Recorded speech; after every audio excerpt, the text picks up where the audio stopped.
Y ahora entro en una crítica de Marx que es necesaria tener clara. Marx dice lo que yo le oí decir a mucha gente cuando todavía había comunismo en el mundo, marxismo. Bueno, en Cuba y Corea, pero el resto no. En esas dos fincas sí hay todavía alguien que cree en eso, pero fuera de eso no. Pero yo, ustedes porque acaban de nacer, pero cuando yo tenía la edad de ustedes, había dos afirmaciones dogmáticas de los marxistas que por todas partes me encontraba y con los cuales me peleaba, que decían, miren, el mercado centralmente planificado, socialismo, es primero más eficiente que el mercado competitivo, hay menos despilfarro de recursos. Claro, ustedes dirán, y eso es estúpido, así se lo creía casi todo el mundo. También Keynes. Entonces no era cualquier gente. Segundo argumento, y no solamente es más eficiente, es más productivo, es también más justo. Es también más justo. Porque se distribuye la riqueza. La riqueza socialmente producida, socialmente distribuida. El Estado va a decir a quién le toca qué. Y eso es más justo que no que haya un ricachón, un señor de Durango que se llama Carlos Slim, que tenga 65.000 millones de dólares y nosotros tenemos 65 centavos en el bolsillo. Más justo. Pasaron los años. La London School of Economics, Ludwig von Mises, Hayek, todas las cosas. A partir de 1975, nadie, ni siquiera entre los socialistas, dudaba que el mercado libre era más eficiente, más ahorrativo, más productivo, más generador de riqueza, de valor agregado, que el mercado centralmente planificado, y por eso se cayó la Unión Soviética. Pero todavía un argumento, les quedaba un argumento. ¿Y cuál es el argumento? El mercado que centralmente controlado, según el pensamiento de Marx, no será tan eficiente, pero vale mucho más que el mercado libre, porque sigue siendo más justo. Ahora eso es lo que va a analizar Marx. Va a decir, la burguesía ha hecho maravillas, pero ha aumentado la injusticia y el sufrimiento y el dolor en este mundo. ¿Y por qué? Porque con la revolución industrial los burgueses se hacen cada día más ricos y los pobres cada vez más pobres. Y los ricos son cada vez menos y los pobres son cada vez más. Y ahora, y eso era verdad. Eso era verdad todavía. Pero iba a cambiar inmediatamente, pero él no lo vio. ¿Y por qué? Léanme esto. Soy John Hicks. Muy sencillamente, y lo toma David Ricardo también, que tenía sobre la cuestión de la máquina una cosa muy interesante. Dice, en realidad, ¿qué era el fenómeno que estaba viendo Marx en su estudio de Inglaterra y de lo que estaba pasando a los comienzos de la revolución industrial en el continente? Que la riqueza de los ricos aumentaba y los salarios no. Más bien se deprimían, más bien bajaban. Los cada vez eran más pobres y los otros cada vez más ricos. Dice John Hicks, bueno, calma, le faltó visión de largo plazo.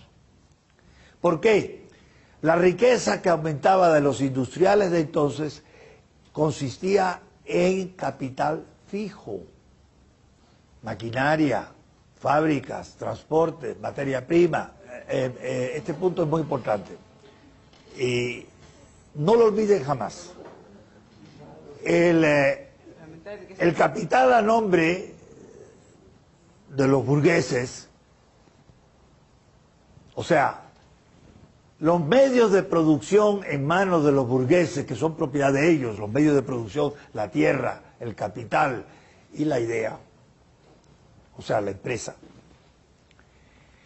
hace que el capital a nombre de los burgueses sea cada vez más grande. Pero, y esto ya lo observó David Ricardo, pero el que lo refinó fue John Hicks, dijo, pero en realidad ha cambiado la naturaleza del capital, porque la proporción de capital fijo, y eso es la revolución industrial con la maquinaria, la proporción de capital fijo aumenta exponencialmente a costa de capital circulante. Y como los salarios se pagan del capital circulante, este señor tiene mucho dinero en capital fijo. Estoy seguro que Carlos Slim tiene menos dinero en su bolsillo que cualquiera de nosotros. Lo tiene invertido. Cuando los de la URNG, que son tan ignorantes, secuestraban a un pobre infeliz y le pedían a la familia inmediatamente pues 1 millón de quetzales, no sabían, ellos creían que no estaban haciendo nada malo. Bueno, nada malo, no muy malo. Porque ellos no saben que una persona que tiene 1 millón de quetzales no tiene 1 millón de quetzales en el banco. Tendrá 1 millón de quetzales entre su tierra, su casa, su automóvil, una serie de cosas. Invertido, capital fijo. Y los capitales, y los salarios, todos, se pagan no del capital fijo, no se puede, sino del circulante. Entonces, ¿qué pasa? Que efectivamente en los primeros años de la revolución industrial aumenta la brecha entre los ricos y los pobres, que es lo que vuelve locos a los marxistas del patio. La desigualdad, eso. Dionisio Gutiérrez y ese pobre infeliz que vive en el barranco. El país más desigual del mundo, después de Brasil, o antes de Brasil, después de Haití.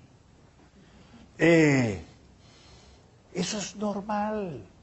Así pasó en Inglaterra, así pasó en Francia, en Estados Unidos, en Polonia, en Rusia, en Argentina, en Japón, en la China y en Marte, cuando haya gente en Marte.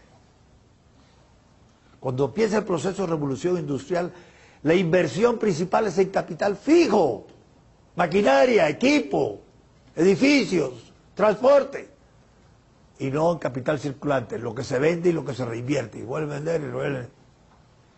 Y del capital circulante se pagan los salarios. Entonces, ¿qué pasa? Que todos en competencia unos con otros, cada vez invierten más en capital fijo, porque el capital, mientras más invierto en capital fijo, más productivo se vuelve tu mano de obra. Y mientras más productiva se vuelve a tu mano de obra, bajan tus costos. Y en la medida en que bajan tus costos, pueden bajar tus precios y sobrevivir en el mercado competitivo. A corto plazo.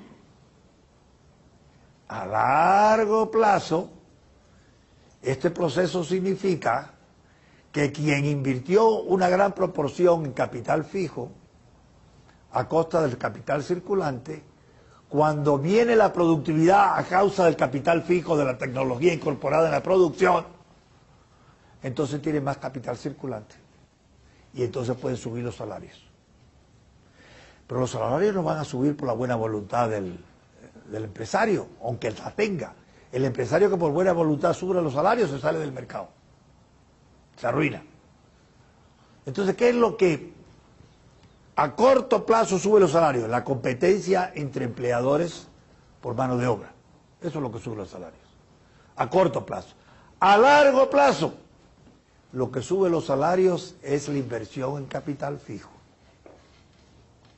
que fue lo que impidió que subieran los salarios al principio, porque se le quitaba el capital circulante para el fijo, y del fijo no se pagan salarios, del circulante sí. La proporción del circulante disminuye, no puede subir los salarios.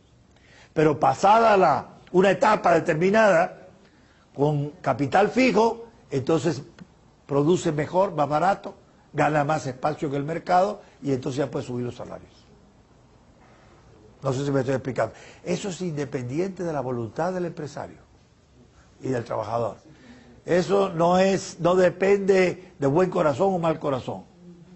Eso simplemente es que tú no puedes pagar mejores salarios si no puedes, aguantar la competencia del mercado. Ahora, si tú puedes bajar costos y aguantar la competencia del mercado, entonces sí puedes subir salarios. ¿Sí? Hay una cosa que se manejaba y era la ley de bronce del salario. Sí. Es decir, los empresarios van a pagarle a los trabajadores lo suficiente para que vivan y se reproduzcan y nada más. Eso es de David Ricardo. David Ricardo es un hombre sumamente honesto, intelectualmente honesto, maravilla de persona. Él decía, en la competencia del mercado, la ley de bronce, cada competidor va a pagar lo menos posible salarios, porque con eso gana más dinero para sí y puede invertir en su empresa. La ley de bronce, o sea que el salario se empujaba para abajo. Pero, ya que expliqué eso y creo que lo captaron muy rápido, déjeme, antes de ir a la pausa, terminar este ciclo para desmentir un poco a Marx. ¿Qué pasó?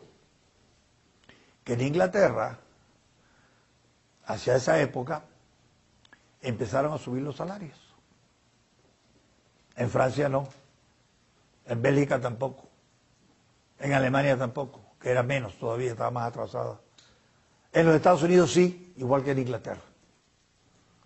Quiere decir que mientras más rápido entraba un país en la revolución industrial, más pronto salía de la ampliación de la brecha entre los ricos y los pobres y más pronto comenzaba a reducirse esa brecha. Y al reducirse esa brecha, ¿qué era lo que surgía socialmente hablando?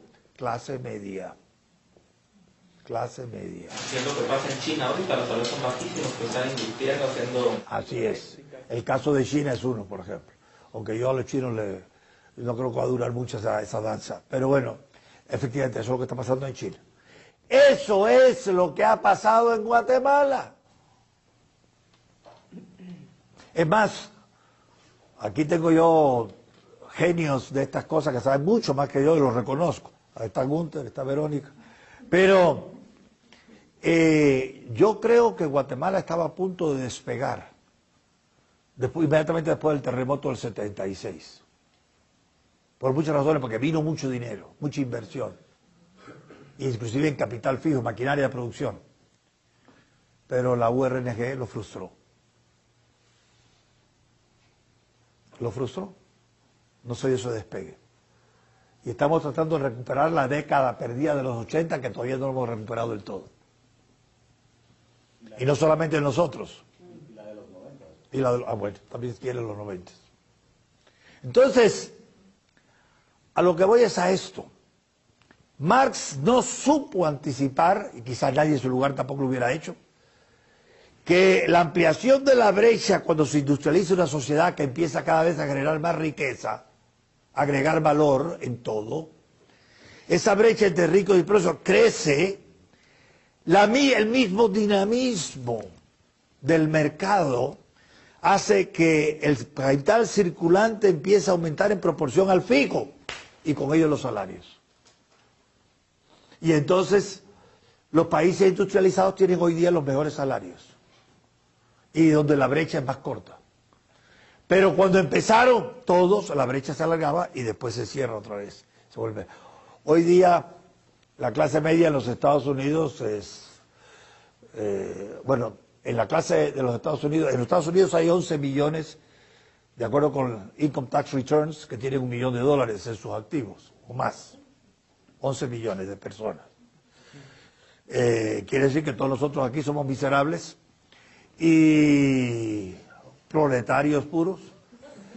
Y el que tenga de ustedes $1 millón, clase media baja en los Estados Unidos. Para tú ser un hombre de clase alta o rico, por lo menos tienes que tener decentes 100 millones. Y ahora dice, pero es que hace pocos días salió un artículo en no sé qué periódico de aquí, de que la brecha entre ricos y pobres está otra vez aumentando en los Estados Unidos. Digo, ojalá sea verdad. Porque eso significa que se está generando más riqueza, porque se ha creado más inversión fija, que eventualmente va a resultar en más capital circulante. Y eso se va a filter down, como dicen los del supply side economics. Entonces, eso no lo vio Marx. Pero para que ustedes vean que Marx no es el único que no lo vio. Ese fue el problema del desgraciado argentino que se llamaba Raúl Prebisch, que nos mandó la política a todos los países, y en Centroamérica la copiamos también durante 19 años, de sustitución de importaciones. Porque decía, la tendencia de los términos de intercambio entre los países industrializados y la periferia, que somos nosotros, es cada vez peor. Es una tendencia, que siempre va a ser así. Entonces, para parar esa tendencia, lo único que tenemos que hacer es industrializarnos. En cambio, los tigres de Asia dijeron, no. Los términos de intercambio se estarán degradando, pero no lo vamos a hacer sustituyendo importaciones, compitiendo con los automóviles alemanes y con los perfumes franceses y con los aviones gringos. Nosotros vamos a exportar aquello en lo que tenemos mayores ventajas competitivas. ¿Qué pasó? Que después de 20 años de sustitución de importaciones, todos estábamos en América Latina cada vez más lejos del nivel de vida de los asiáticos, que estaban antes cada vez más arriba de nosotros. Entonces, Raúl Prebisch en el 1951 cometió el error que hacía 100 años había cometido Marx, de proyectar a largo plazo lo que era un fenómeno de corto plazo, el deterioro de los términos de intercambio. Quiere decir que no aprendimos nada, o no aprendió Raúl Prebisch nada. Tal vez Gunther se equivocó en la clase de economía y por eso no aprendimos nada. Pero lo cierto es que Marx debería tener una estatua aquí en la Marroquí. Y debería tener una estatua aquí porque es una lección viva de cómo un hombre brillante se equivoca. Y es una confirmación de un refrán que a mí me gusta y que a Marta Yolanda no le gusta tanto, de que de buenas intenciones está empedrado el camino del infierno. Queriendo reparar lo que parecía malo, hicieron las cosas peor. Como dicen los gringos, if it ain't broke, don't fix it. Si no está roto, no lo arregles. Entonces, esto queda de momento. Y me he detenido en este momento, ahora vamos a la pausa. Me quedan muchas más cosas que decir, pero me he detenido en ese momento porque lo que yo quiero es que no solamente oigan algo de lo que pensó ese señor, que es un poco diferente de lo que pensaron sus seguidores, pero eso es aparte. Lo que hicieron sus seguidores está en este libro. The Black Book of Communism, en inglés, pero en realidad el original es francés. Y si lo quieren saber, la editorial es, bueno, esto en inglés es de Harvard, pero en francés es Le Livre Noir du Communisme, Crime, Terreur, Represión. Editorial La Font, París, 1997. La tragedia contenida en este volumen, que es horrorosa, es producto de la noble indignación de Karl Marx y de muchos con él por la supuesta injusticia del mercado. No era injusticia, no lo entendieron, y por querer reparar la injusticia del mercado, multiplicaron exponencialmente la injusticia en la historia. Esa es la lección de Marx. Un ejemplo de esa lección es esto que acabo de decir. Hay otras. Yo he dicho desde el principio que Marx dice una cosa, y Engels también, y los marxistas dicen más cosas. En realidad, el problema del marxismo, como les dije en la clase anterior, fue solamente un tema de discusión académico realmente hasta 1917, desde 1848. Y se volvió un problema humano profundo a partir de noviembre de 1917. Y desde entonces el marxismo fue cambiando, como les puse a ustedes aquello de en el año 19, el año 29, el 39, el 40, así de 10 años en 10 años, los cambios que había habido en los momentos de auge y de retroceso del marxismo. Bueno, tengo que añadir un par de cositas más.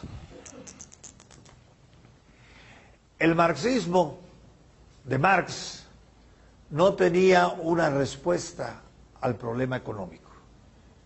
O sea, lo del mercado centralmente planificado no es de Marx. No es de Marx. Y le tengo que explicar eso después.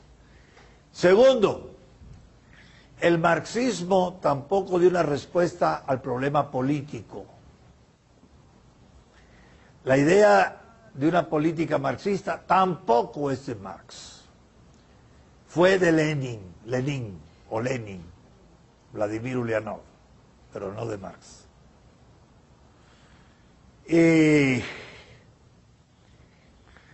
Y esto supuesto,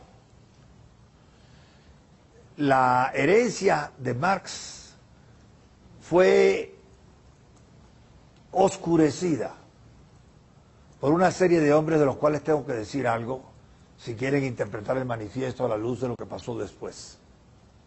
Yo no lo voy a leer todo el manifiesto comunista porque no tengo tiempo, no es posible. Entonces, yo les doy algunas bases para poder interpretar algo del manifiesto comunista y no perderse en él. Primero, quiero hablar un momento de la cuestión del mercado. En la visión de Marx, en la lucha dialéctica desembocaría en lo que él llamó la etapa socialista. Bueno, ponemos socialismo. El socialismo no es el final que aspiraba Marx. Marx no quería el socialismo. No era su ambición, no era su fin el socialismo. El fin de Marx era el comunismo. Esa era la verdadera sociedad que él quería, la comunista.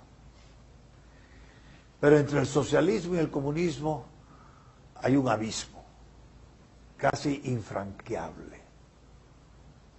Y teóricamente los marxistas nunca lo pudieron superar. ¿Qué pasó? Déjeme ver si lo puedo explicar en la forma... El primer hombre que quiero tocar, interpretando no solo el manifiesto comunista, sino al propio Marx, es, como mencioné en la clase anterior, Eduard Bechstein, brillante marxista. Era un hombre honesto. Los marxistas de hoy no son honestos, son relativistas y oportunistas, pero este era un hombre que creyó en la visión de Marx como otra mucha gente inteligente. Y otra gente que no creía en la visión de Marx lo respetaba mucho. Algunos de los que yo más cito, como Max Weber, tenían un gran respeto por Marx. Quiero también aclarar que al mismo tiempo que el marxismo se desarrollaba otro socialismo paralelo al marxismo en Inglaterra, la Sociedad Fabiana. Pero esa nunca tuvo ni remotamente el peso de la visión de Marx. Y por eso la voy a dejar de lado, porque hay cosas más importantes como el marxismo para tratar ahora. Entonces, ahora fíjese, Edward Bechstein publica su obra más importante, que es un revisionismo de Marx, el primer marxista que revisa a Marx y le dice sus premisas no son correctas. Revisionismo, después hubo muchos más, docenas, sobre todo en el siglo XX, pero este es el primer. Y este primer revisionismo surge precisamente 50 años después del manifiesto comunista, lo cual es interesante. Entre 1848 y 1898, la revolución industrial se extendió por el continente europeo, también por la Argentina, empezó a penetrar en Japón, se globalizó. más de lo que decía Marx en el manifiesto, la revolución industrial, con todos los problemas que Marx suponía que se iban a producir. Pero ¿qué pasó?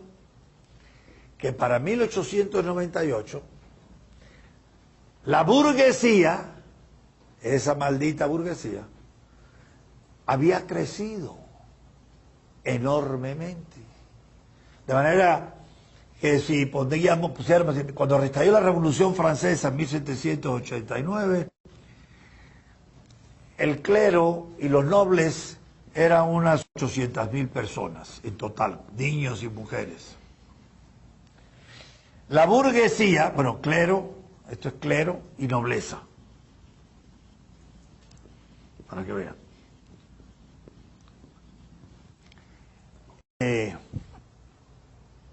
Cuando la revolución, entre curas y nobles y eso, 800.000 personas, y sus hijos y nietos y bueno, eso. La burguesía, el tercer estado que se decía en Francia, hay una obra muy buena de un tal Sieyès sobre qué es el tercer estado, o sea, la clase media, pero no vamos a poner ahora. Bueno, la burguesía o la clase media en Francia no pasaba de los 4 millones. Era un poco menos de 4 millones. Y Francia, cuando estalló la revolución, era el país más poblado de Europa. Tenía entonces, para esa época, 23 millones de habitantes. Ahora, los matemáticos entre ustedes pueden sacar las proporciones. Quiere decir que 800.000 la clase alta, menos de 4, 3 millones, 600 y pico mil la clase media. El resto, lo estoy poniendo generosamente aquí, hasta 23 millones, ¿cuánto da? Pongamos que son 5 millones, 18 millones. Va.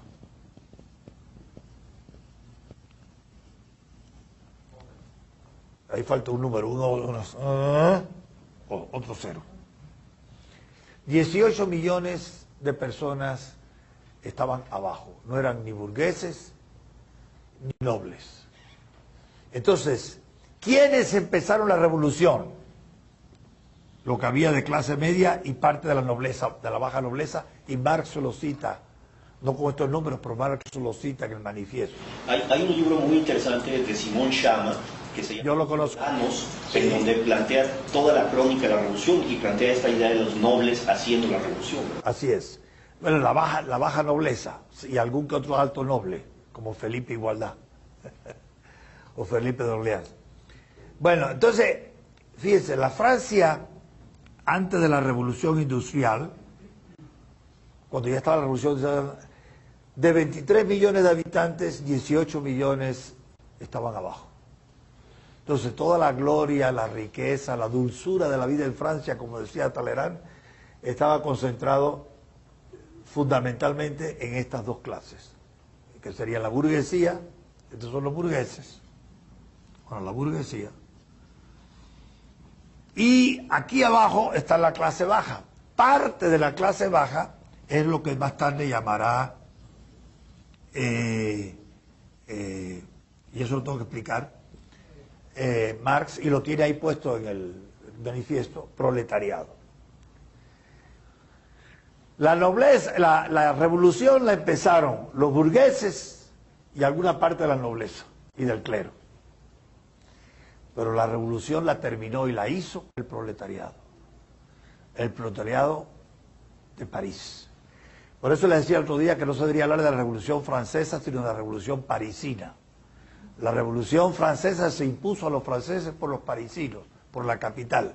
Pero dentro de la capital, los proletarios se llamaban entonces sans-culottes, porque no tenían bombachos y medias de seda, sino pantalones largos. Y desde la Revolución Francesa empezó el traje de pantalón largo para los hombres, porque el que no iba con pantalón largo era noble y le cortaban la cabeza. Entonces, por eso es que todos usamos pantalones largos, para que ya no nos la corten. Bueno, entonces, ¿por qué digo esto? Marx dice, la burguesía ha llegado al poder esos 4 millones, digamos, en Francia, y lo mismo está pasando poco a poco en el resto de Europa. Pero ¿qué pasa con la mayoría? Que son solo proletarios. Y hasta él define los proletarios, por aquí lo tienen algunas personas, pero no lo voy a buscar ahora. Los proletarios son los que nada más que tienen sus hijos, sus proles. Según la teoría de Ricardo, en el mercado competitivo había que pagarle a los trabajadores lo mínimo posible. O sea, lo suficiente para que no se murieran de hambre y se pudieran reproducir. Punto. Eso es una visión nada humana y mucho menos cristiana. Pero, y aquí lo tiene él también, yo tengo aquí el Manifiesto Comunista de los Españoles y no sé qué página, qué edición tienen ustedes. Pero bueno, entonces, la revolución la hicieron los sans-culottes, los que pudiéramos llamar proletarios, la gente más pobre y atormentada de París, que eran muchos. Si París tenía entonces unos 800.000 habitantes, los sans-culottes podían ser la mitad, el 50%, que hacían el dirty work, el trabajo duro, y pagaban impuestos. Una cosa muy importante, ¿por qué los nobles no pagaban impuestos? No, eso es muy interesante. ¿Y por qué? Bueno, el clero se supone que es porque era una forma de ayudar a la religión. Pero ¿por qué los nobles no pagaban impuestos? Porque habían pagado impuestos en otro tiempo. Muy sencillo, porque es un fenómeno que se ha producido también en los países industrializados, republicanos, donde no hay nobles, ha vuelto a darse el fenómeno. Ustedes saben que el Estado es el deudor número 1.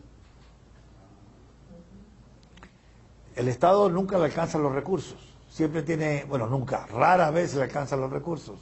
Gastan más de lo que le entra.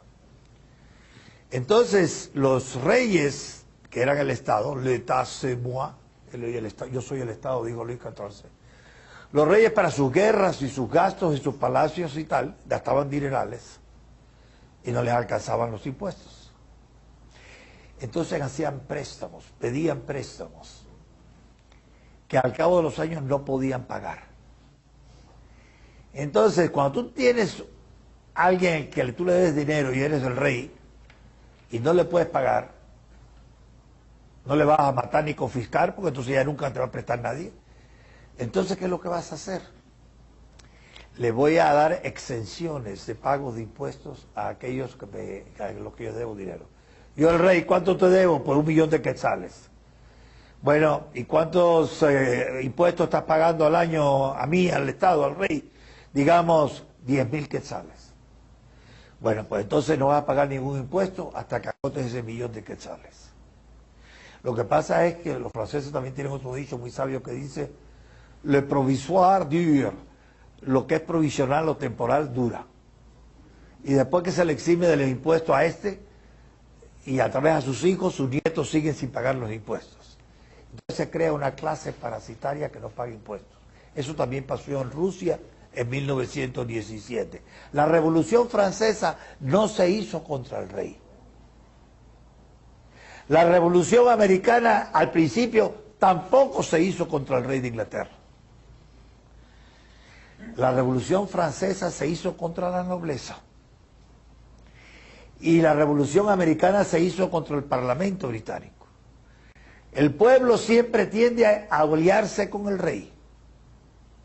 Llámese Fidel Castro, o llámese Adolfo Hitler, o quien quiera. El monarca es el favorito del pueblo. ¿Quién es el odio del pueblo? El que está entre el monarca y ellos. Que sin ser monarca tiene privilegios, vive mejor. No lo aguanta.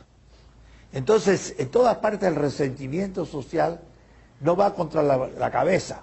Vinicio Cerez o Jorge Serrano o Oscar Bellé, sino va contra los subordinados que se aprovechan de estar cerca del poder para vivir mejor que el resto. Eso es naturaleza humana siempre. Entonces, los nobles simplemente no pagaban impuestos. porque los reyes todavía les debían a sus antepasados el pago de préstamos que les habían hecho. Y la manera más fácil de un rey de quitarse de encima a un acreedor es decir, mira, tú no pagues impuestos tampoco, y te vas pagando de no pagar impuestos, que se hace hoy igual. Las compañías americanas que fueron confiscadas en Cuba por 6.000 millones de dólares, o sea, no les compensaron ni un centavo, se quedó Fidel Castro con 6.000 millones de dólares de inversiones norteamericanas en Cuba, en aquella época. A los 5 años lo habían recuperado todo, porque el gobierno americano los eximió del pago de impuestos sobre la renta y otros impuestos hasta que se absorbiera la pérdida que habían tenido en Cuba, lo cual me parece muy justo. Pero en el antiguo régimen los reyes no tenían tanta educación económica, y entonces la mejor forma para librarse de deudas era decir usted no paga impuestos. Eso fue el principal motivo de la revolución.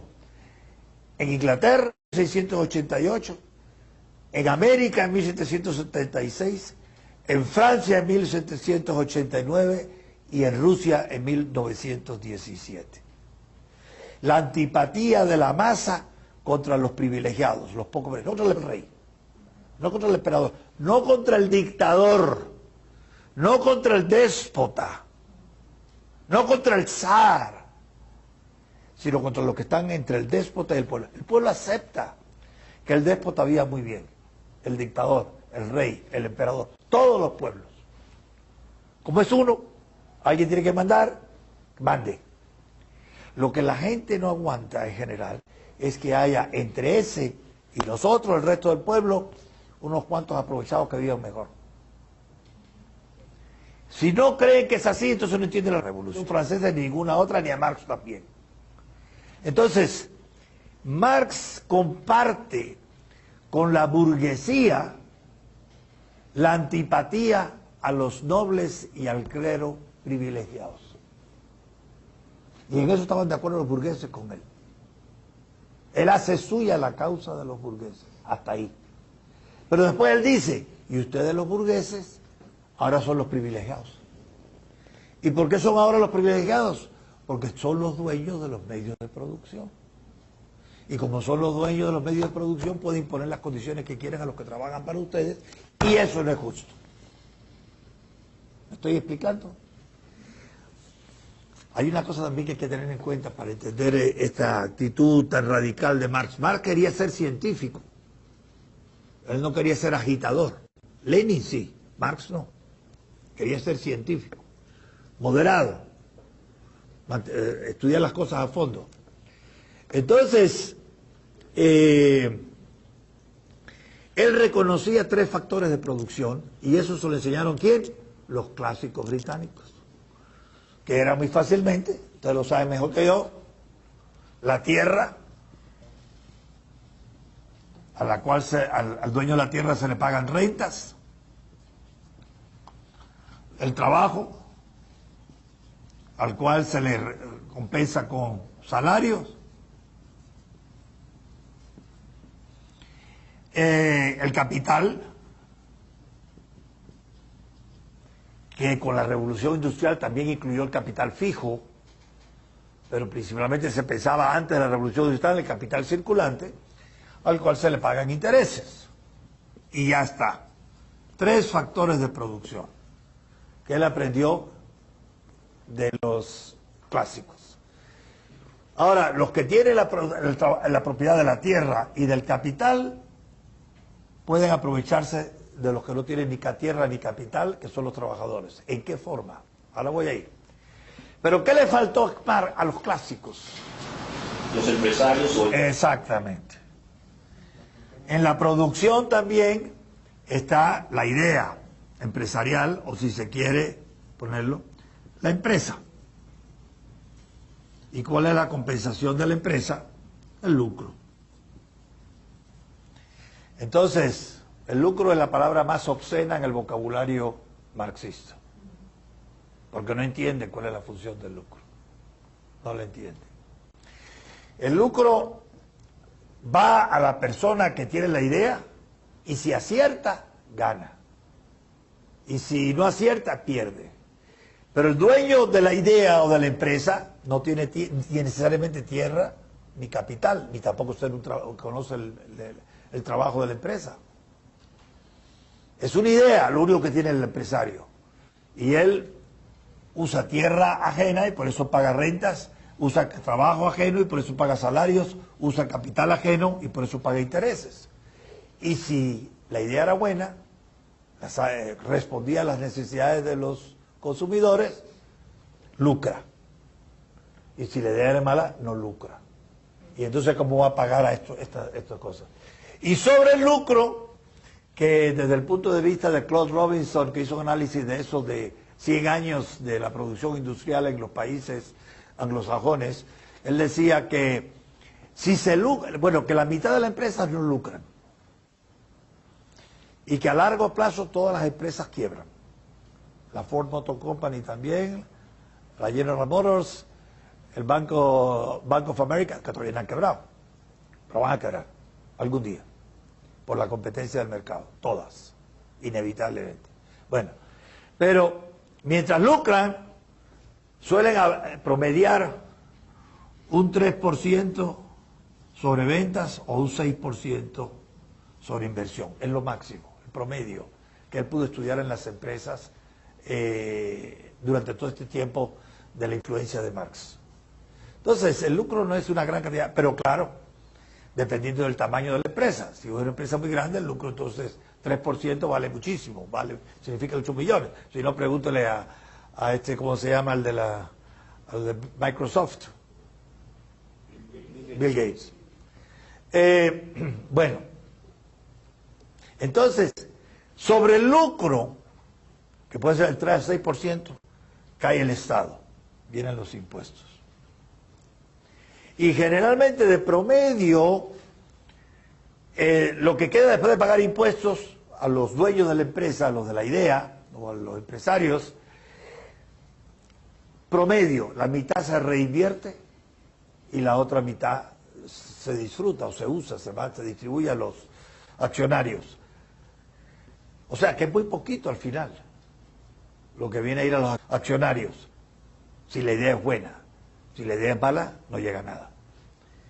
Ahora, ese lucro es la compensación que se tiene para el riesgo empresarial. Ni el terrateniente, ni el trabajador, ni el capitalista estrictamente arriesga. Quien arriesga es el empresario. Si el empresario acierta, habrá rentas para el terrateniente, habrá salarios para el trabajador, habrá intereses para el capital. Y si no acierta, no hay nada. Entonces, ¿quién fue el de la idea esta? Como ya les dije, Jean-Baptiste. Entonces, este francés añadió a los medios de producción la idea o la empresa, la iniciativa. Pero Marx no conoció eso. Entonces Marx siempre se refiere a los dueños de tierra y a los medios de capital, y esa es la burguesía. La burguesía son los que tienen, los burgueses son los que tienen tierra y los burgueses son los que tienen capital. ¿Y qué tiene el trabajador? Su trabajo. Y niente più. Su trabajo, o si es mejor, todavía podríamos decir, su prole. Y todavía dentro de los proletarios hay los peores, que son los lumpen, que además que significa en alemán harapos, que es lo que aquí llaman extrema pobreza. Bueno, ese es el cuadro así teórico en general. Entonces, según Marx, y ahora vamos a entrar otra vez en el mundo de los clásicos. Según Marx, John Locke tenía razón. John Locke, el fundador del liberalismo. Así es. ¿Por qué? Porque John Locke, que escribió antes de la Revolución Industrial, como ustedes saben, sus obras principales son de 1690, o sea, unos 70 años antes de que empezara la Revolución Industrial en Inglaterra. Según John Locke, la riqueza es producto exclusivo del trabajo. Es más, la única justificación de la propiedad privada, según John Locke, es el trabajo. ¿Por qué? Ahora fíjense, estamos hablando del más grande liberal, o de la más grande influencia en el liberalismo y en la marroquí, John Locke. Dice el subsuelo y del suelo. Todo lo que puede satisfacer al hombre, alimentar al hombre, mantener en vida al hombre, sano al hombre, es de todos. La tierra Dios la dio para todos. Eso fue lo que le dijo Adán. Así es. La tierra es para todos. ¿Y cómo es que la tierra no es para todos? Porque si yo soy dueño de una mina, esa es mi mina. Y si yo soy dueño de esa tierra, esa es mi tierra. Y si yo soy dueño de esa catarata para energía eléctrica, yo soy... y dice Locke, y yo estoy de acuerdo, eso es repecho, hay que respetarlo. Entonces, ¿qué quedamos? ¿Es para todos o no? John Locke, que vivía en una sociedad agraria y no industrial, dice, el hombre se encuentra en la naturaleza, que abunda, en aquella época todavía abundaba la tierra, y si no te vas a América y encuentras más, encuentra en la naturaleza los frutos de la naturaleza, las frutas, por ejemplo, de los árboles, el carbón de las minas, el agua de las caídas, y eso es de todos, hasta que venga uno y mezcle su trabajo, su sudor, con eso. Y eso pasa a ser su propiedad. Pero, como él vivía en una sociedad agraria, decía, el hombre debe tener lo suficiente para vivir dignamente. Una vez que él ha llenado sus necesidades básicas, no debe querer tener más. El liberal Locke suponía una sociedad de pequeños burgueses. Tenemos lo suficiente, vivimos cómodamente y ya más es codicia, es pecado. Locke no conoció para nada ni el sistema industrial y mucho menos el sistema financiero. Entonces, Marx dice, pues miren señores, ese inglés me está dando la razón a mí. La única factor de producción que crea riqueza es el trabajo. Y el trabajo sigue creando riqueza, pero ¿por qué la riqueza del trabajo no va al trabajador? Porque da la casualidad que el trabajador necesita usar tierra, no puede producir en el espacio, y necesita capital, instrumentos, utensilios, para poder trabajar y crear riqueza. Pero eso no son de él, eso es de otro. Entonces, el dueño, los burgueses, de la tierra y del capital, simplemente viven de la riqueza de quien únicamente la genera, el proletario, el trabajador. Y ese robo de la riqueza producida por el trabajo y el trabajador, Marx lo llama plusvalía. Entonces, en el supuesto de que la riqueza solo se crea por el trabajo, lo que no vaya al trabajador es robo. Bueno, si va a otro, por ejemplo, al terrateniente o al capitalista.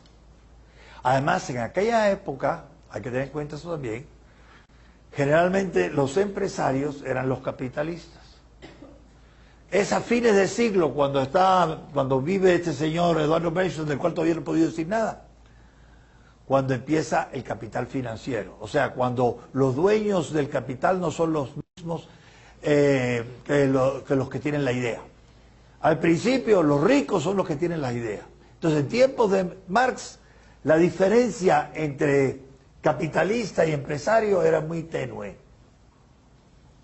Pero a medida que sigue la revolución industrial y sigue generando riqueza, esa diferencia cada vez se hace más evidente, hasta que llegamos al día de hoy, en que el capital son los accionistas y los gerentes equivalen a empresarios, porque ellos son los que manejan todo, aunque no sean de la idea. Bueno, eso es cosa sabida. ¿Por qué digo esto? Porque esto es lo que justifica moralmente la revolución. La revolución social es para eliminar la plusvalía de los que no la trabajaron. Y es por eso que hay una sana, justa indignación entre los que trabajan y producen riqueza y no conocen cómo funciona el mercado. Dice, eso debería estar con los trabajadores, ¿por qué está con el dueño de aquel edificio? ¿Por qué está con el dueño de aquella maquinaria? ¿Por qué está con el dueño de aquella tierra? Debería estar con el trabajador. De ahí el eslogan, cuando hay reforma agraria, la tierra al que la trabaja. Y aquí tenemos una bella salvadoreña que oyó eso en El Salvador. La tierra al que la trabaja. Y le quitaron su tierra a ella y se la dieron a uno que trabajaba y ella no. En nombre de Marx, de la justicia. Eso es complejo, pero hay que tenerlo bien presente. Entonces, hoy sabemos que el motor de la creación de la riqueza no es el que la trabaja, no es el que trabaja. El motor, o mejor se queda decir, la gasolina del motor de la producción de riqueza es el empresario, el hombre de las ideas. ¿Qué pasó en la Unión Soviética cuando se disolvió la Unión Soviética y surgió un sistema de mafias en Rusia, donde hicieron ricos unos cuantos excomunistas que estaban muy bien situados? Pues sencillamente que los que estaban bien situados se apoderaron de las empresas y se volvieron empresarios de empresas ya constituidos por otros. Se robaron también la empresarialidad. Eran todos ladrones. Y todavía los rusos están saliendo de ese problema. No hay un Estado de Derecho que garantice realmente la propiedad. Bueno, a lo que voy es que la plusvalía es lo más ignominioso de la propiedad privada de los medios de producción. Entonces, si tú quieres una sociedad justa, no solo eficiente, le voy a conceder a ustedes que el mercado libre es más eficiente, pero no es más justo, como dicen algunos. ¿Por qué? Porque la plusvalía solo existe en base a que hay propiedad privada de los medios de producción con los cuales trabaja el trabajador. Y a través de esta propiedad de la tierra y del capital, tanto fijo como circulante, los burgueses se quedan con la parte que le toca a los proletarios. Entonces, ¿qué es lo que hay que hacer? Suprimir la propiedad privada. Si tú suprimes la propiedad privada, ya no hay burgueses y proletarios, no hay clases, sociedad sin clases. Ya no hay plusvalía. Y entonces cada uno va a dar a la sociedad según sus posibilidades y recibir según sus necesidades.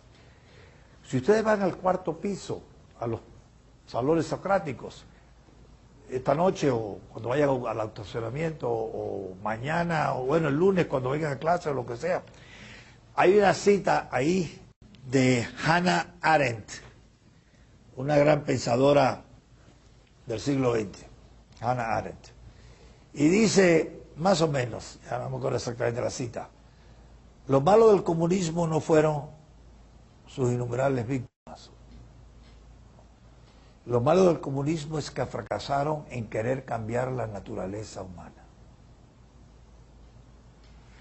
Marx, al querer abolir la propiedad privada de los medios de producción, como lo había propuesto Platón para los gobernantes, como había existido ya en muchas formas distintas, en la iglesia, en el cristianismo, etc., las cooperativas, por cierto, de Robert Owen, yo dije George Owen y parte grande me corrigió Robert Owen, que es el verdadero nombre, pero eso es parte de mi amigo el doctor Alzheimer, que de vez en cuando me informa mal. Bueno, pero a lo que voy es la ignorancia comprensible antes de 1870, y diré por qué de 1870, hizo que mucha gente se tragara el análisis de Marx de la plusvalía. Después de 1870 eso se derrumbó.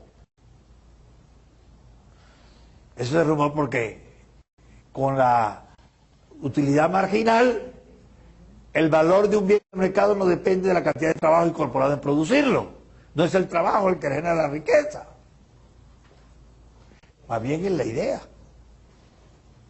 que usa el trabajo y también la tierra y también el capital circulante y fijo para crear riqueza. Y Marx lo leyó y se dio cuenta de que tenía razón tanto Malraux como Jevons como Menger. Tiene razón. Entonces voy a buscarle la respuesta, como le dije en la clase anterior. Marx había completado el primer volumen del Capital en 1867, el año también en que se peleó con el movimiento obrero alemán. Era muy peleón, Marx. Pero para 1870 sale la utilidad marginal. Él lo cita, tiene ahí Menger puesto en la lista de sus fuentes. Y dice, no, pero esto yo lo voy a resolver. Y se murió en 1883 sin haberlo resuelto. Y como era intelectualmente honesto, no quiso publicar lo que tenía antes hasta que no resolviera ese problema conceptual de la utilidad marginal que le acababa con la plusvalía, con el concepto de plusvalía. Después que muere Marx, Engels se atreve a publicar los otros dos volúmenes del Capital. Y Lenin, que no sabía nada de todo eso, se traga todo lo que tiene el segundo y tercer volumen, que estaba escrito antes de que apareciera en 1870 la teoría de la utilidad marginal. Y todavía siguen así algunos profesores de la Universidad de San Carlos en Guatemala. No se han enterado de la utilidad marginal desde 1870. Tampoco se han enterado de algo más reciente como la caída del muro de Berlín. Entonces, el problema del marxismo es trágico. Tanta gente inteligente, tanta gente buena, bondadosos, jóvenes que podrían haber aportado al mundo maravillas y que se desperdiciaron y murieron a veces heroicamente defendiendo una abominación por ignorancia. Y la culpa principal de que esa abominación se haya dado en el mundo occidental, en Europa, en América, en Asia, ¿saben quiénes son? Es un gremio. Los profesores universitarios. Los profesores universitarios que no tienen rigor académico, ni intelectual, y seguían repitiendo las cosas inteligentes y equivocadas de Marx, después que el mismo Marx había dejado de publicar sobre eso porque decía, estoy equivocado, tengo que resolver ese problema o si no esto no sirve. Entonces los marxistas no son marxistas. Toman del Marx equivocado unas cuantas ideas y las ponen a su servicio. Bueno, ahora fíjense, una cosa. Eduardo Bernstein dice, como les dije en la clase anterior, eso de la depauperización creciente del proletariado no encuadra, de que los pobres serán cada vez más pobres y más numerosos y los ricos cada vez más ricos y menos numerosos. No es así, porque yo estoy en 1898, han pasado 50 años del manifiesto comunista y ahora si la burguesía antes eran 4 millones en 23 millones, no sé la proporción, sáquenla ustedes, ahora en una Francia que tenía 32 millones, la burguesía acaba alrededor de 13 millones. Esos 13 millones, o por lo menos una buena parte, la mayor parte de ellos hubieran sido proletarios o pobres en 1848. Y ya lo habían dejado atrás en 1898. Él no sabía estrictamente por qué era ese fenómeno. Pero dice, la realidad es de lo que dijo Marx, científicamente, de la depopularización creciente, no cuadra con la realidad. También pasa otra cosa, estamos en 1898, hay partidos socialistas en todos los países industrializados. Y por ejemplo, ya adquirieron en Inglaterra en 1833 la jornada de trabajo de 10 horas al día. Antes trabajaban 13 o 14, incluidos los sábados. Ahora máximo 10 horas. Dice, eso para tiempo de Bernstein. Y la lucha en tiempo de Bernstein era por la jornada de 8 horas, que es la que rige hoy, salvo en algunos países. Entonces, él dice, tampoco es verdad que haga falta una revolución. Los partidos socialistas pacíficamente a través del voto en los parlamentos de los países industrializados están obteniendo las mejoras para la clase proletaria que supuestamente debería dar la revolución sangrienta. Nada de revolución. Favorezcamos la evolución pacífica de la sociedad. De estas ideas de Eduardo Bernstein, un poco más transformadas después con el paso de los años, viene lo que se llama hoy la socialdemocracia. Entonces la socialdemocracia se volvió el enemigo más acérrimo del socialismo marxista. Como pasa siempre en las guerras civiles, los que tienen parientes comunes son los que más se odian. Entonces los socialdemócratas, hasta el día de hoy, bueno, ya pasó el comunismo, o hasta el día de ayer, hasta la caída del muro, la gente más odiada por los socialistas no eran los liberales, eran los socialdemócratas. Esos que gobiernan en Suecia, partidarios del Estado benefactor, que nosotros tampoco queremos. Pero ideológicamente, ¿por qué? Porque Bernstein acabó con el dogma marxista. 1898. Todavía hay marxistas por aquí. ¿Cuándo van a aprender? No sé. Pero todavía queda una cosa muy interesante. El mundo de Bernstein fue también el mundo de la expansión europea. Europa se extendió, el famoso reparto de África. Para darles una idea, en 1920, siglo XX, cuando sus abuelos eran jóvenes, bellos, como yo, para 1920, el 85% de la tierra emergida en el mundo entero estaba en manos de la burguesía de los países industrializados. Casi todo el planeta. Porque a eso se le llama imperialismo, y lo era. Por cierto, el imperialismo es un fenómeno social, igual que el marxismo, equivocadísimo. Equivocadísimo. Muy brevísimamente. Tengo que simplificarlo todo. El imperialismo se debió porque decían los grandes de los países imperialistas, Cecil Rhodes, por ejemplo, en Inglaterra, que la Inglaterra, Alemania, Francia, el país que fuera, necesitaban colonias, por dos razones: como fuente de materias primas y como mercado de exportación. Tremenda equivocación. Pero lo van a recordar ahora que voy a hablar de Lenin un momentito. ¿Qué se vio? Digamos otra vez 50 años después. Digamos para 1960, 50. Que las colonias eran un mal negocio.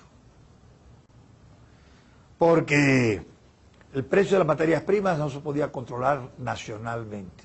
Era un negocio internacional. Y segundo, más importante, porque las colonias pobres nunca serían un buen mercado para la metrópoli. El mejor socio comercial de Francia es Alemania, no eran sus colonias. El mejor socio comercial de Estados Unidos era Japón.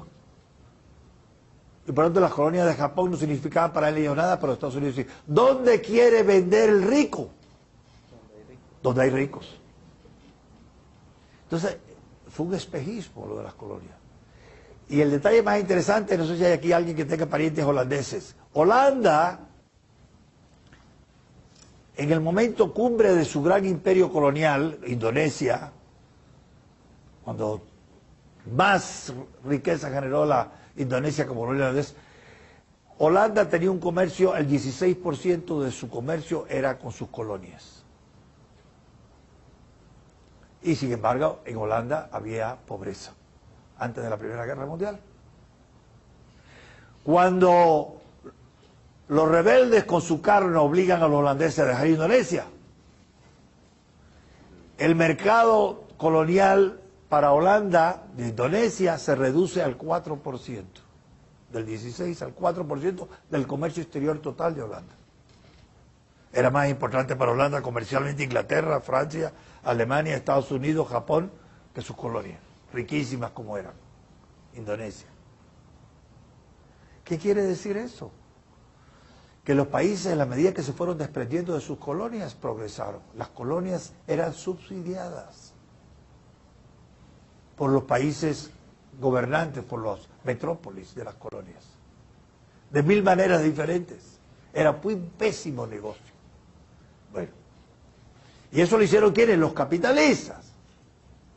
Fueron los que promovieron esa idea equivocada de las colonias. Pero, entonces, en 1916, plena guerra mundial, Lenin publica un libro que se llamó, para responder a Bernstein, El imperialismo, la última fase del capitalismo. Y esto es muy importante que lo sepan porque aquí también se dicen por partida de tontos esos. Todavía se repite, cuando ya eso pasó. ¿Qué decía Lenin en eso?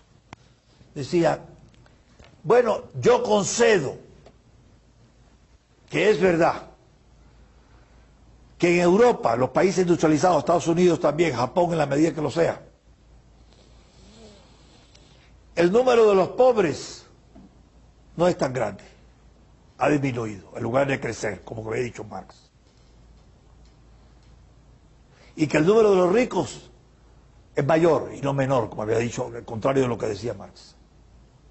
Simplemente, este es el argumento, simplemente porque las metrópolis habían desplazado a las colonias el costo del desarrollo.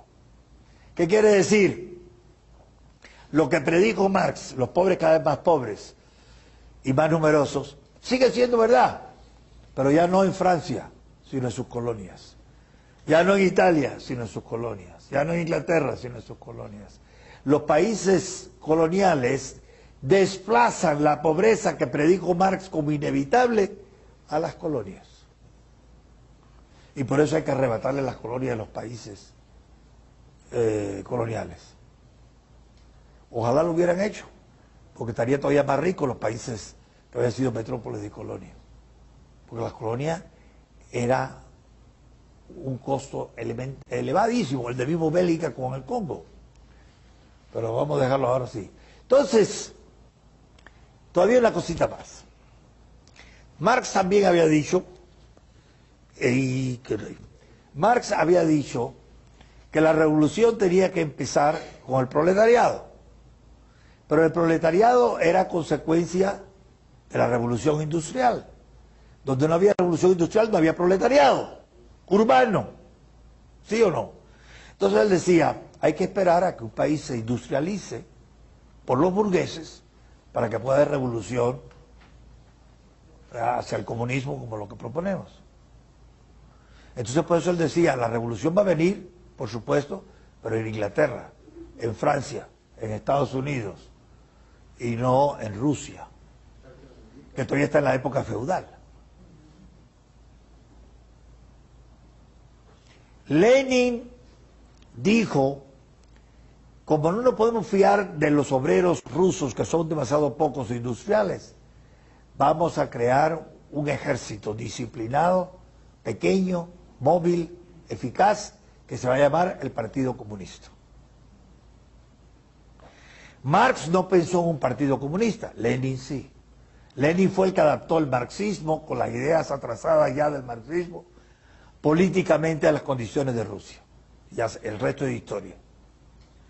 Pero después viene Mao Zedong y dice Mao Zedong, yo soy marxista y también soy leninista, yo creo que Lenin tenía razón, pero lo que pasa es que en China no tenemos revolución industrial todavía, por tanto no tenemos proletariado. El Partido Comunista chino es demasiado pequeño. Entonces, ¿de dónde nos vamos a nutrir si no hay una una base industrial de proletariado de la cual surtirnos? Ah, dijo Mao Zedong, es que el proletariado chino no está en las ciudades, está en el campo. Entonces, la base de la revolución socialista en China va a ser el campesinado. Y de ahí vino todo aquello que no sé si ustedes recuerdan o conocen, del salto adelante y de la revolución cultural, y todo fracaso tras fracaso tras fracaso de Mao, sufrimiento gigantesco. Entonces, un error no corregido por ignorancia toma formas nuevas, pero siempre destructivas. Y esa ha sido la historia del marxismo. Y los dirigentes de la URNG, bueno, para mí son bandidos, Jorge Soto y toda esa gente, y Rihuerta Menchú. Pero los jóvenes universitarios que se sacrificaron de veras idealísticamente, eso me da una pena tremenda. Debo decirle algo. Este verano pasado, para celebrar mi cumpleaños, fui a San Petersburgo, antigua Leningrado, a celebrarlo. Y fui a la catedral de Nuestra Señora de Kazán, que fue el primer centro de propagación del ateísmo que montó Stalin. Él confiscó las grandes iglesias, las grandes catedrales, y las convirtió en centro de adoctrinamiento ateo. Y entre ellas estaba Nuestra Señora de Kazán, mi hotel estaba a 3 cuadras de Nuestra Señora de Kazán. Entonces el día de mi cumpleaños, yo fui a Nuestra Señora de Kazán, que ya es iglesia otra vez, restaurada por el Estado, y le dije al archimandrita, o sea, al párroco diríamos, aquí tiene una cantidad de dólares con una condición. Usted va a celebrar una misa por todas las víctimas del comunismo. Que si quieren tener idea de cuáles son esas víctimas, aquí en este libro. Van a decir mi nombre, que yo pedí que la intención de la misa fuera esa, un tal de la Torre que está ahí. Y para eso le pago. Por todas las víctimas del comunismo. Y yo fui a la iglesia. Yo estudié ruso antes de Cristo, cuando estudiaba en Múnich, y ya se me olvidó. Pero todavía me acuerdo de algunas palabras rusas. Y yo estaba diciendo, a ver si sale de la Torre ahí, Gospodin de la Torre. Sí salió. Le dije, entonces está diciendo la misa por las intenciones mías. Qué bueno. Pues si yo tuviera que ir a una iglesia en este momento, y me dijera alguien, bueno, hay un párroco pobre, dele unos dólares y a cambio dígale que quiere de intención. Hoy yo pediría por los comunistas, que Dios les dé el descanso eterno y el perdón. Porque fueron miles, centenares de miles de hombres y mujeres buenos, inteligentes, bien intencionados, idealistas, heroicos, que despilfarraron sus vidas por la equivocación. Ese es el precio de la ignorancia, que no caemos en la cuenta. Y por eso, ya termino con esto, porque ya no tengo más tiempo, el comunismo, desde el punto de vista ético, es relativista, quiere decir que el fin justifica los medios. De manera que un proletario mate a un rico no es problema, pero que un rico mate a un proletario sí es problema, sí es malo. Bueno.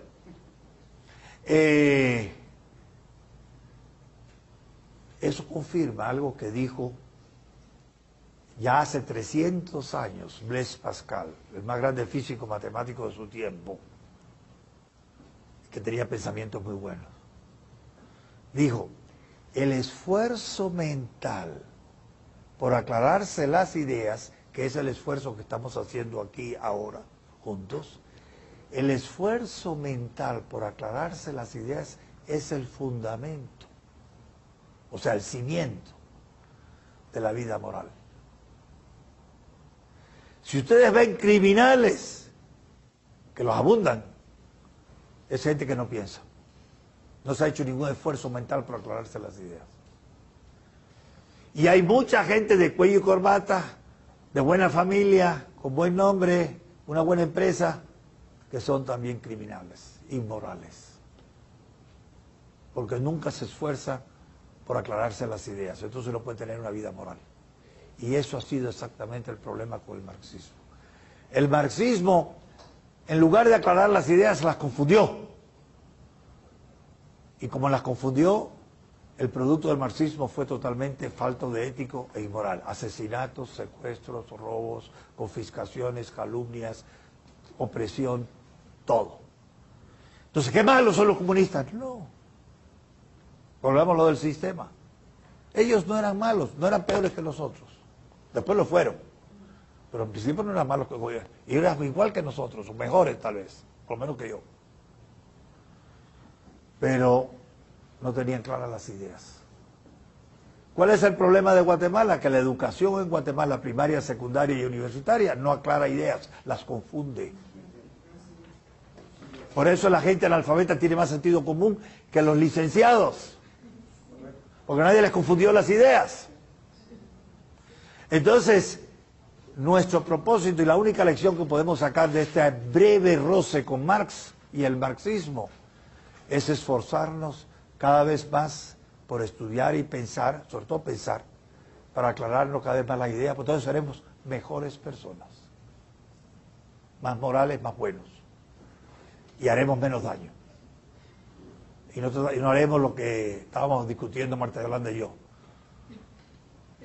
pavimentar el camino del infierno con buenas intenciones, que es lo que pasó en la tragedia de Guatemala, y que todavía los guatemaltecos no se han enterado de que esa es la razón de la tragedia de Guatemala. Y por eso siguen aprobando CICIGs y acuerdos de paz, que son canalladas, inmorales, destructoras de la moral del país, del tejido social del país. Y lo hacen los buenos. Inclusive el presidente que tenemos ahora. Entonces, lección, por tanto, del marxismo, y por lo menos así evitamos que haya otro volumen como este mañana. Hacer el esfuerzo mental cada vez más por aclararnos las ideas. Es la mejor y única garantía que podemos tener para no cometer los errores de los demás y pavimentar el infierno con nuevas piedras debido a las buenas intenciones oscuras del clero, de los laicos, de los políticos, de los profesores universitarios, de los empresarios y de las amas de casa. Amén.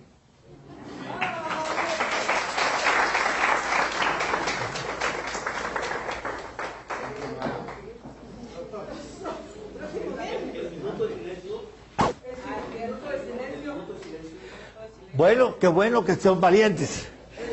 Pónganse de pie. Los que son creyentes rezan un Padre Nuestro y los que no son, pues piensan en lo que hemos dicho. Por los comunistas.